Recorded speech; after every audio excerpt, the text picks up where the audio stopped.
Learning more tonight about the murder of Crystal Rogers from now unsealed court documents. Brooks Houck was convicted of killing his ex-girlfriend, while Joseph Lawson and his father, Steve, they were found guilty of helping cover it up. Joseph Lawson is now asking for a new trial. Alexis Matthews covered the case. She's here now with the new developments. Alexis? Well, Vicki, Rick, the nearly 500 pages of unsealed documents give new details about this high-profile case that we didn't hear in the courtroom, including a possible motive for Crystal Rogers' murder. With 3 convictions for Crystal Rogers' 2015 disappearance and death, we know the who and when in this case. Now, court documents unsealed on Tuesday detail why the mother of 5 may have been killed.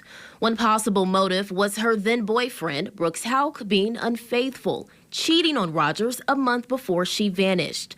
Court records reveal the other had to do with the couple's young son, who we learned the judge ordered could not attend the trial.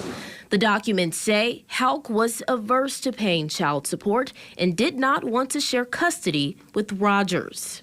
New details also emerged about members of the Houck family, Brooks's brother Nick and his mother Rosemary, who were named as co-conspirators, though neither have been charged in this case. A witness testified about Rosemary on the stand. Some time ago, Rosemary asked something to the effect of how to get rid of Rogers. Right. It's the first time you said that, right? Yeah. But the unsealed documents make further claims, including Rosemary using a burner phone during the period of Crystal's murder, and that she reportedly seemed to take pleasure in her disappearance, saying Crystal should have disappeared long before she did, and that now that she's gone, the child would be raised right. Also mentioned was Nick Houck's phone call during his brother's police interview. Documents say he lied to authorities about why he called. Nick told police Brooks was a cooperative guy, and Nick wanted to make sure Brooks protected himself. But he told a grand jury he called Brooks because he needed help moving some larger items.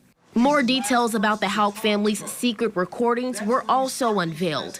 In a conversation between Houck and his sister, Rhonda, he says they think they hit a home run with Anna. She says it's gonna tear her up. They're talking about Anna Whiteside, their grandmother.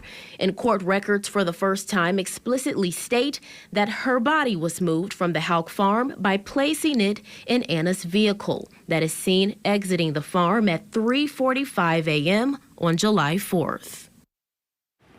Now, Joseph Lawson's motion for a new trial will be discussed at he and Houck's sentencing, which is set for August 21st in Nelson County. Back to you.